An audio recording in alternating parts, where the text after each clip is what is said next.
Hello there, and welcome to the Draft Talk podcast, your one-stop shop for all your NFL draft needs.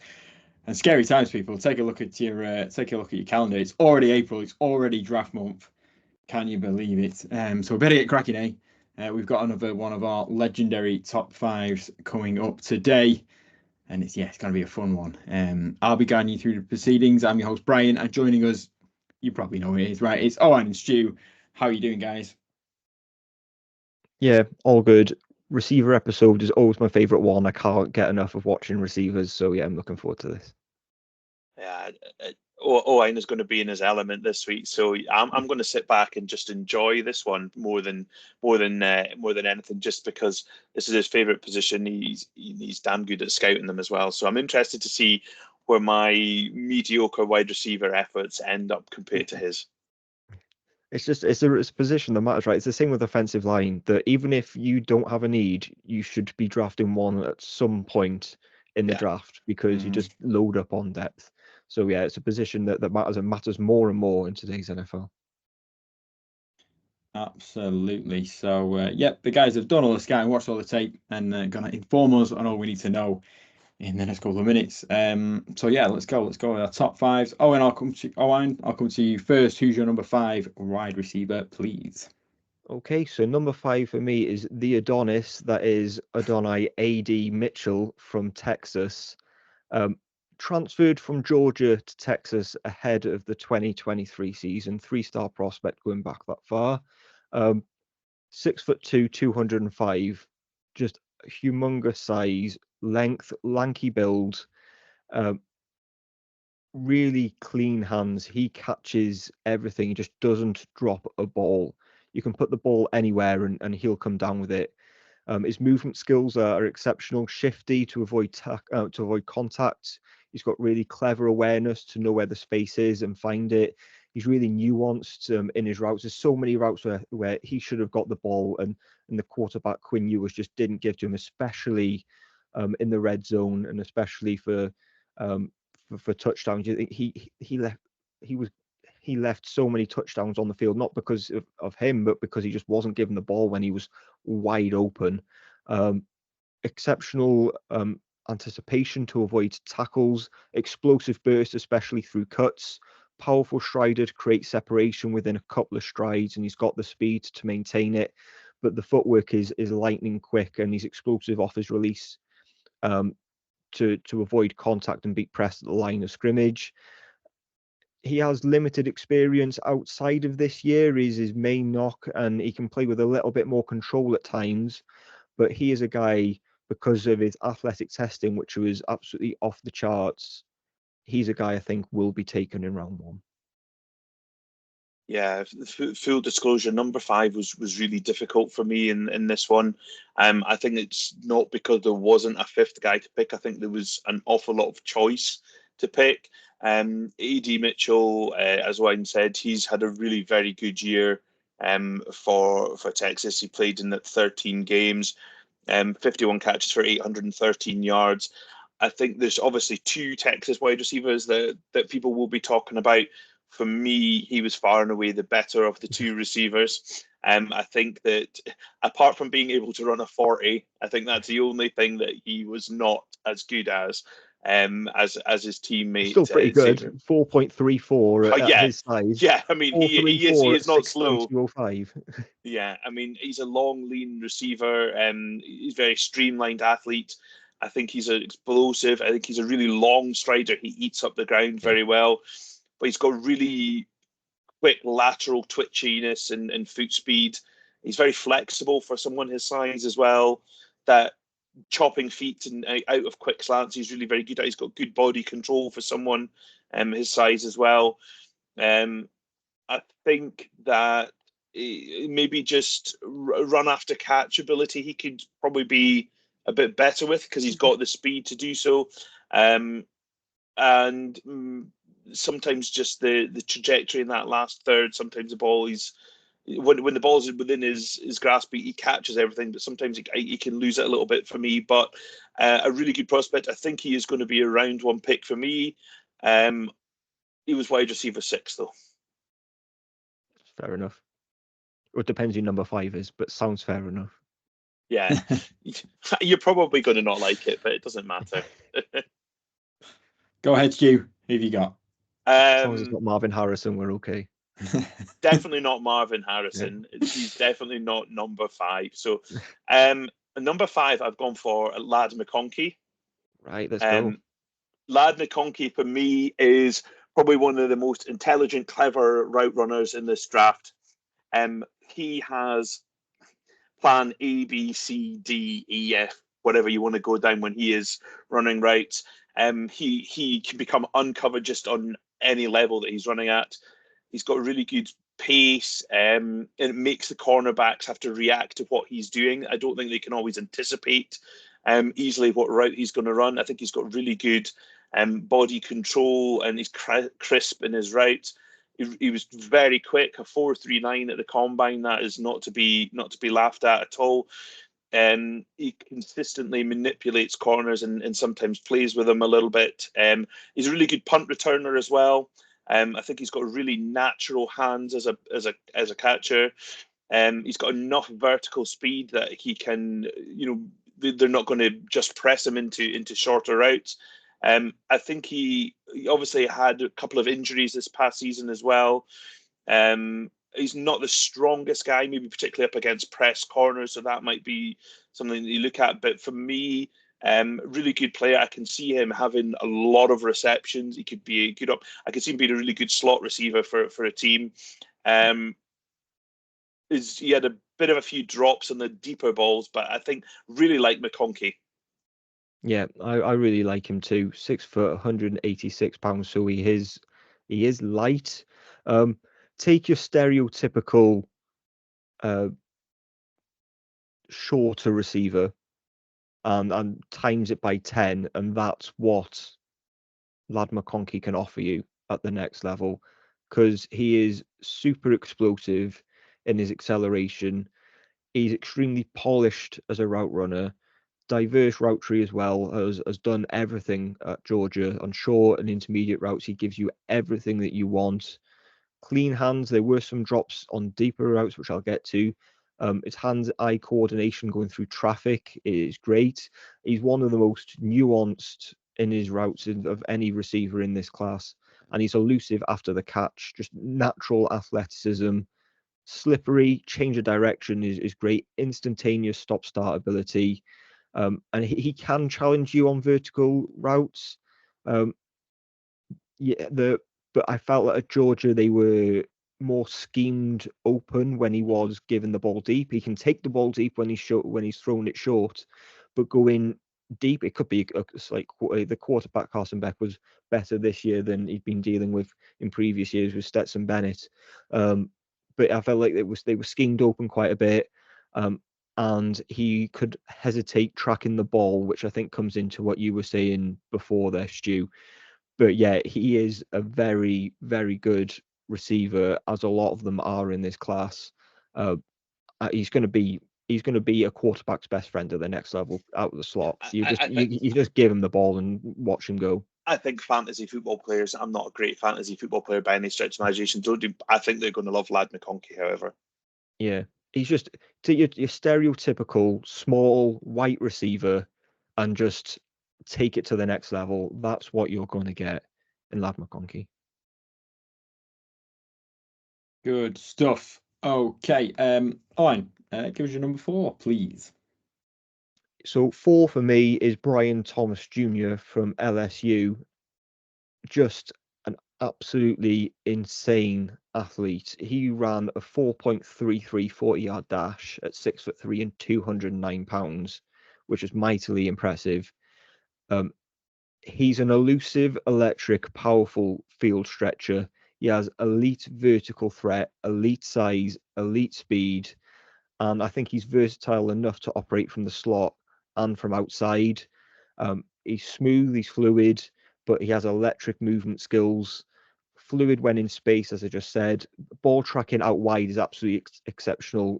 Hands are extremely clean. You can make fingertip catches downfield and snappy in and out of his breaks. the problem is he basically just ran vertical routes at LSU because of his flexibility in turns and his speed and his skill set. I think he has that skill set to do more. He just wasn't asked to do it. So I'm banking on the fact that he can. He just wasn't asked to. But as I said, that flexibility and that speed, I think, allow him to operate more. And he did only have 1 year of production at LSU, but LSU churn out receivers, so there's no surprise that he had to sit for a while before getting his opportunity. But boy, did he take it! I think Brian Thomas is a exceptional receiver who's up there as probably a top 20 pick. That's being conservative as well. I think he's 100% going to the top 20. I was going to say I think he might even go higher than that. Yeah. He's number 4 for me as well. So that shows how good the rest of the class is if he's at number 4. I kind of notes I had. I think the thing that you talked about was that over-the-shoulder tracking on deep balls is really very good. I think he had a lot of it. You know, he did plenty of practice at that. And he had a lot of go routes really, but I think that there's more to his game that is there just waiting to be unlocked. And I think his 40 was almost more impressive than Xavier Worthy's, who was who was about 65 pounds and just blowing down 165. So what, like 40? Yeah. This guy is an unreal athlete. I think he has to work on his selling of change of directions a little bit, because that's something he's not been asked to do. But he's got size, he's got speed, he's got agility, he catches the ball. What more do you really want? I think there's a lot to be unlocked in Brian Thomas Jr. He's also number 4 for me. He was someone who, really impressive. I can see a team really liking Brian Thomas and going very high in this draft, actually. You could see the Jets taking him at 10, though, couldn't you? I think that's you can see it. I could see the Bears taking them at 9. Just I know they've taken in receivers. If the other three have gone, and they're desperate, they might not be desperate for a receiver because they have done some business. But if they were wanting a first round receiver, it wouldn't be out with the realms of possibility for that to happen. Could your Falcons take him as high as 8? You know their record is for taking skill position players. I don't think they will, but you never know. If you can trade back, then be up for it. Yeah, I would agree. Absolutely. I think there's plenty of teams, and I wouldn't be surprised. It was in my latest mock draft, which will have already come out by the time this gets released. I've got the Bills trading up for him. I think if he escapes kind of the 10, 11, 12 range, then someone will bite. Oof, not bad for our 4th. Number 4 is here, is it? Let's move on to a number 3 then. Stu, who's your number 3, please? Number 3 for me also comes from LSU. Malik Nabers. It's probably not a surprise to Owain, who I'll have at number 2. But Malik Nabers for me is an outstanding receiver as well. About 6 feet, just about that 200-pound mark. He's really shown consistent development since the time he has arrived at LSU. I mean, he made an impact in his freshman year, and he started almost half of the games and got over 400 yards and a few touchdowns in that as well. He's just kind of ascended as he got into that full-time starting role. His yards per catch is insane. They were really pushing down the ball down the field in that LSU offense. I think they've got a tradition of bringing through these receivers, and he's no exception. He glides when he's moving. He's a really fluid, easy mover, and I think that's deceptive because his top end speed is incredible as well. He takes in throws. He can play in all kind of roles as a receiver. He's a weapon you could move around. He's productive on high volumes. His change of speed, his change of movement, he can win up against big corners. He's got good hand fighting skills for a receiver as well. He's able to use his frame to box out defenders well. He's a contortionist in the air. We just saw it today. His vertical jump, was it yesterday or today? We saw the videos of that. That was as pro day. That was insane just to watch it as well. To there's not a lot to dislike about Malik Nabers, to be honest, and there's not a lot to dislike about these top three guys. Yeah, so Malik Nabers, he is almost a cert to go in the top 10. I can't see any way that he's not going to go in the top 10. Yeah, I really, really like Malik Nabers. He is 2 for me. And I find it slightly incredible that he's not number 1, which just shows you how good Marvin Harrison is. Because I look at this guy and think this guy is one of the best receivers I've watched, but then he's sat there at number 2, which is just credit to Marvin Harrison at the top. Yeah, just extremely high ceiling. He's just so dominant. The best way I can describe it, he just toys with defenders. It's almost like he's just taking the mick out of them. He catches absolutely everything. He's just such a natural receiver. Great strength profile, which is underrated. Extremely physical. He's an ankle breaker when you get him the ball in space. Skill moves are incredible. Body control is awesome. Route running is smooth but powerful. And it's what he can do as an individual, and he's just individually creative, that you can just get him the ball and he can just find a way. And there's not many receivers of his caliber that can do that. Tough at the catch point as well, take on contact, confidently catch the ball and collect the ball in. Active footwork, can change the pace of the game in just one play and one down. Intelligent to wait for defenders to bite as well. Very, very patient while also being very quick. And you can just say he's just a game changer because of that change of pace, that he can go from standing still to 40 mile an hour just instantly. He's just incredible. The notes where he can diversify his routes a little bit, but I think that's just how LSU operated. But I think otherwise he has absolutely everything. In terms of how high he can go, I've said it off camera, it wouldn't surprise me if he was the first receiver off the board. It wouldn't, because I think that him and Marvin Harrison at the top are very, very close to me.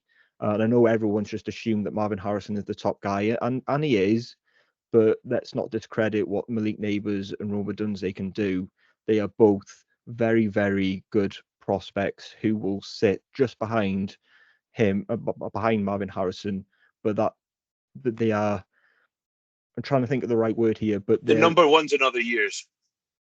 Absolutely, yeah. They're the top receivers going, and you can make a case for me. Malik Nabers will be the number 3 prospect in the class, behind Caleb Williams and behind Marvin Harrison. So I think he's just an exceptional prospect. Nice. Good class if you're at the top and you need a receiver, eh? But yeah, let's Stu, give us who have you got at your number 2? So Beowine's number 3 then, isn't it? So so we did an episode talking about wide receivers a while ago, who could challenge at the top of them, and I think my last line that I said in that was, I'm a Rome Odunze guy, and it was. and I still am. I absolutely love Rome Odunze. I think you could put a bit of paper between them. They're that close for me. I think he's someone who has the frame and the play strength of an NFL wide receiver 1. He should be considered a playmaker. He's quicker than he looks. I think he's got I think it's a stylistic thing rather than a play speed thing. I think that he maybe doesn't look quite as quick as maybe some of these other guys.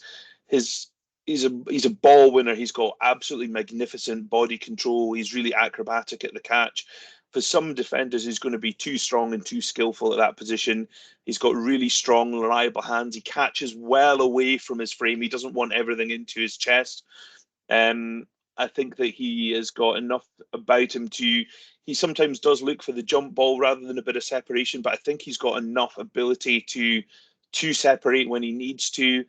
For me, he's just a prospect that I've loved for months, and it's difficult to get off these prospects that you love, isn't it? And sometimes you just can't pinpoint why you like someone better than someone else. But for me, I absolutely love Rome Odunze. He had a fantastic season for that Washington team. When he was targeted, the quarterback rating was 120. He had 1,428 yards, 13 touchdowns.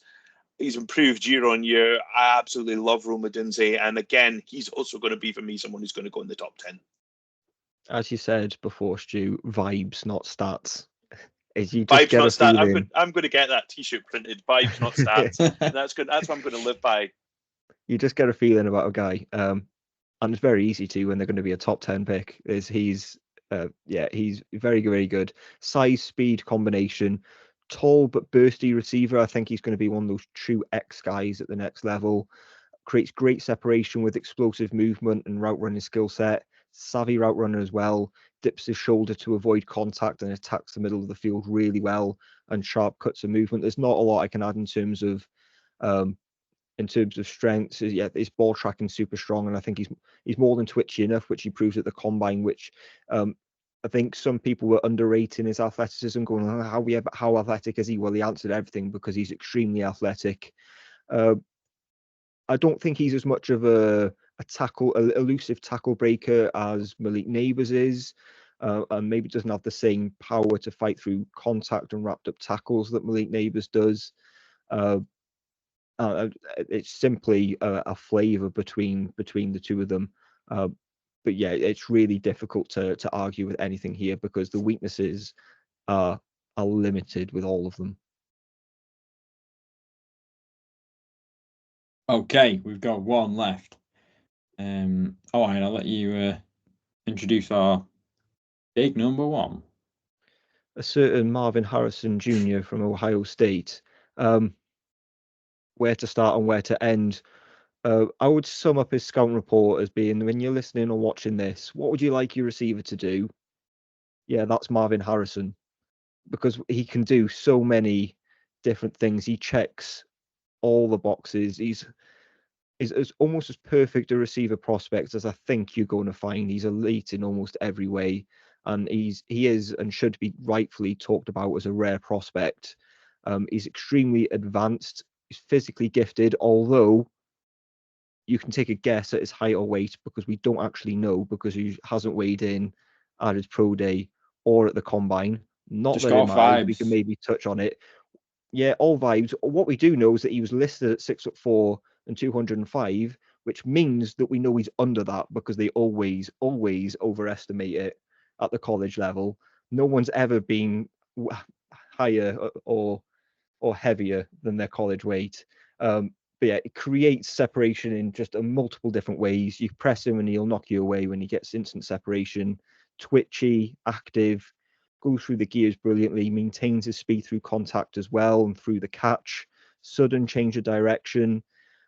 Creative, doesn't lead defenders as well, puts his hands out late to catch the ball. And, sometimes within routes you almost know what they're going to do because they're leading cornerbacks on with them. It's almost you can see what you can see the route that they're taking, but with him, it's not. It's everything's last second. So, and he's twitchier than the other guys. Sticky hands, insane radius. I don't think he's a huge yards after the catch guy, but he stretches the field. It just doesn't really matter. It's not a huge part of his game, but I don't doubt that he can do it. Yeah, I mean, I think for me, the thing that stands out, if you were to pick Marvin Harrison, probably about 2/3 of the NFL teams or more, he's probably going to be the best receiver on that team. Yeah. I think he is that good. Immediately, he's going to upgrade. Whoever's picking him at the top of the draft, he's going to immediately be an upgrade on who they have as a wide receiver one. Thinking of the teams that are up there that are likely to pick him, there's not a lot. There's not a lot to say about him, and that's terrible to say for someone who is your number one. You should be saying so many good things, but it's almost like, what do you want to say about Marvin Harrison? Yeah, I totally agree. Yeah. Maserati Marv, as he's known, I think is a perfect nick for him. I absolutely love it because he's just a class act. I can't see a reason that he's not going to be good at the NFL. Yeah. Barring injury or being in some team who has got like the worst quarterback you can think of, like Broncos or somebody, if they don't draft someone. Giants. Broncos at the moment, they've got Jarrett Stidham and no one. If that's who they're not going to be picking him, he's going to be well gone by the time that they pick anyway. I just a bit.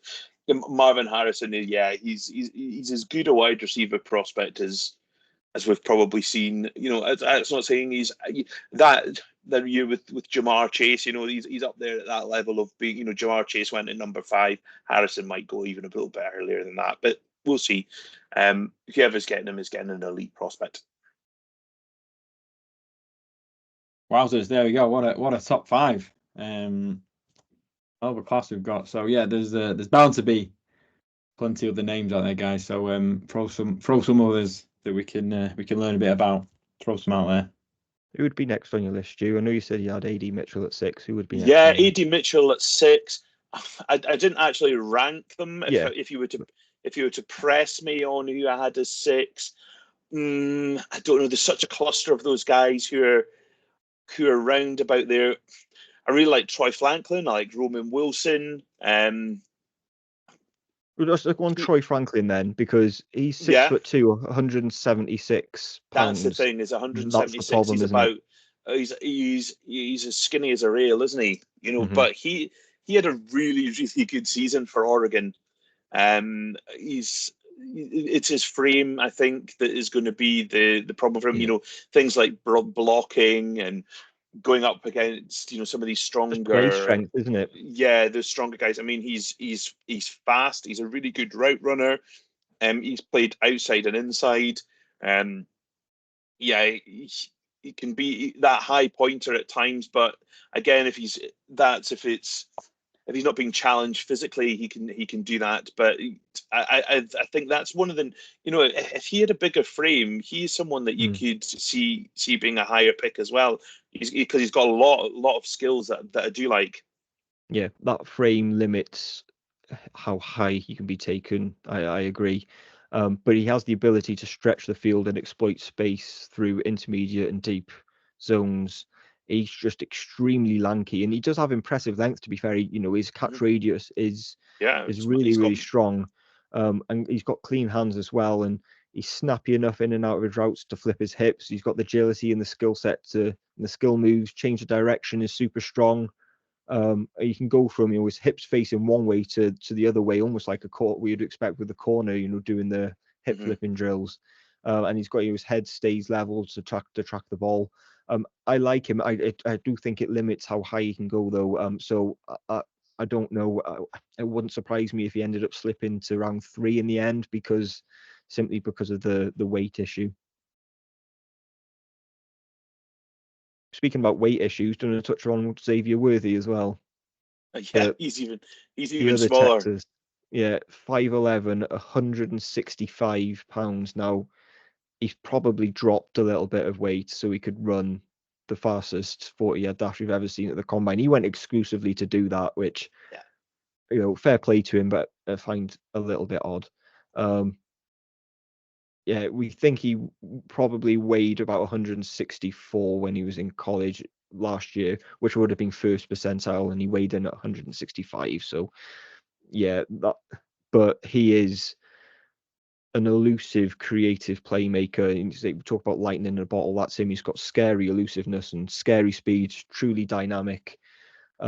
He's just a pure sprinter, and if you can get him separation, you might have to be schemed it at times, but if you can get him separated, then he's gone. He's got the speed. You're just not going to catch him. He's got the speed. He's got the nuance within his routes.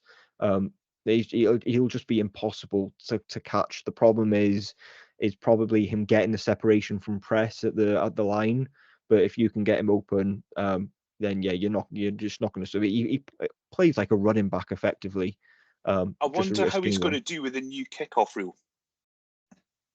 Because with the change in where the line of scrimmage is going to be, and if he can break through people, he has got a huge amount of open field to run into, and I think that's something we'll talk about another day. Is the rule changes, but someone like him could be fun in that role. He could be Because once he's got that open field that there's going to be with the new kickoffs, and there's nobody touching him. But for me, he's small. He is going to be, maybe a gadget player is the wrong words, but I think, if you can come up with something to get the ball in his hands and get him running or getting running away from defenders, he's going to be lightning. But that size does put me off a little bit. Yeah. Did you watch Malachi Corley? A bit. He's been someone who's been talked about quite a lot by a lot of people. Again, he's got good size, physicality about him. But he's 5'11". I think. Yeah. He's got to refine his route running for me a little bit. I think he was probably not in the most. He wasn't asked to do the most at Western Kentucky. I think that was. He's a player. You just want to get the ball in his hands. He's a yards after catch guy. In 2022, 76% of his yards came after the catch, which tells you the type of player he is there, which comes into the routes that you're speaking about there, Stu. He's just a different he's physical player and aggressive enough. Yeah, I mean, again, he's someone of these kind of. Could you use him? I hate comparing people, but in that kind of Deebo Samuel, sometimes playing from that running back kind of position and getting the ball in his hands quickly and early, I think is going to be. You don't want him running sophisticated routes and then catching it and being tackled. Gaining, just moving the chains. I don't think that's Corley's game. Yeah. But he's someone that a lot of people like as well. I mean, you can go down this list on and on and on, can't you? I like him. I like him a lot. Because I think he's more physical than he's been given credit for, and just his elusiveness, and he's that kind of hybrid running back receiver specialist. And we were speaking about kick returns before, because of how elusive and slippery he is. He's another one who could thrive under that. And I think of a team who's got two bigger receivers who needs a kind of a crafty slot guy, then I think he would kind of be the perfect threat as an underneath receiver that you can just kind of scheme him touches and just watch him go. A bit similar to Lab McConkey in a way, but maybe just a little bit more twitched up. It's someone to throw at you. Again, I've seen people speak out. Ricky Pearsall. What do you think? Yeah, very good. Body control is unbelievable. To go up and there's one highlight reel clip, isn't there, where he's the one-handed catch, which you should search if you haven't seen it. He's got some of the best body control and flexibility in this class, and he actually tested a lot better than I expected. I could see him being a top 50 pick. It would not surprise me at all. He's a lot more polished than I was expecting. Yeah, he separates quite well. I think from that kind of slot position, he finds space well. He's able to have that separation. I think he's quite elusive after the catch as well. Once he makes that separation, he makes nice cuts. I think he's maybe just not the most aggressive player. That particularly if he's in that slot when he's coming up against some bigger slot corners, maybe linebackers and things. I think he's maybe not quite as physical as some of these guys, but top around 2, I think, is maybe where you might see him. Yeah, I sort of think he was maybe as sudden in his movement, and he's more of a rhythm and tempo route runner rather than being extremely sudden and slippery. But yeah, he's a kind of a fluid, soft route runner. I don't mean soft as in not physical. I mean as in just smoothness. Because I do think he has that physicality. Soft is probably the wrong word, but I think you understand what I mean. It's just it just glides in his routes, and I just don't think he's like that kind of gadget guy. It's just subtle movements allow him to get open because he's got those nuances. I like Ricky Pearsall as well. I was actually pleasantly surprised when I've watched him properly. The only other guy I can think of that we maybe missed who could potentially be one of the top guys is Keon Coleman. I wasn't there on Keon Coleman. He's big. He's strong. He's athletic. He's been a basketball player. I just think he's not sharp. He doesn't have that kind of crisp route running for me. he doesn't separate as well as some of these other guys. I think that there is teams that will like him, but it is a bit of you're going to be. He didn't test wonderfully well as well. His 40, I think, was in the 15th percentile for wide receivers. Yes, he's he ran bigger. the worst. He was the slowest 40-yard dash of all receivers at the combine. I mean, he's big, but there was big guys running it as well. Do you know? It's not. He's not such an outlier on size that you can forgive him that.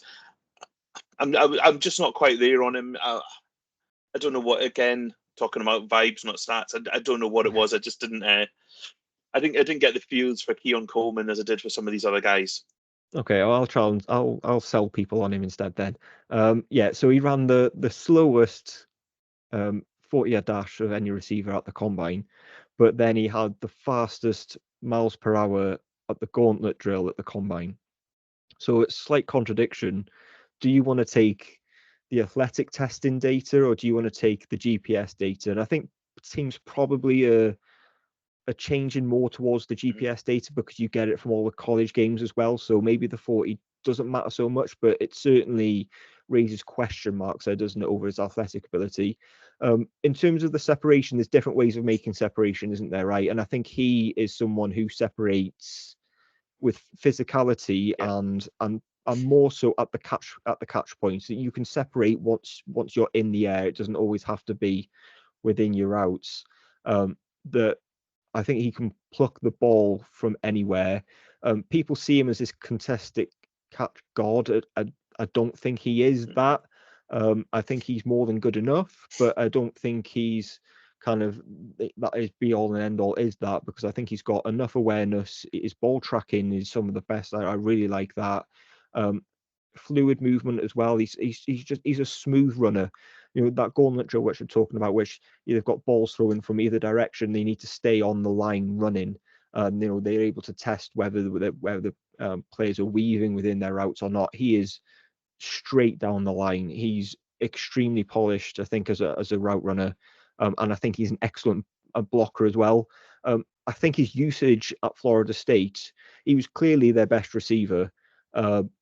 And they were throwing him screens. I'm thinking, why are you throwing this guy screens? Just let him work downfield. Let him work up against corners and just basically throwing the ball, which effectively they had to do down the stretch. He was single-handedly won them games because I think when Florida State needed bailed out, they just threw the ball up and let Keon Coleman go and get it. So yeah, I don't know where to place him in a way because I'm a little bit torn. I can see everything he does well. I can see how that reflects well at the NFL. But do I think that skill set transitions into a true number one guy who's going to be a game changer? No, I don't think so. Yeah. But I think he could be an adequate number two. Yeah.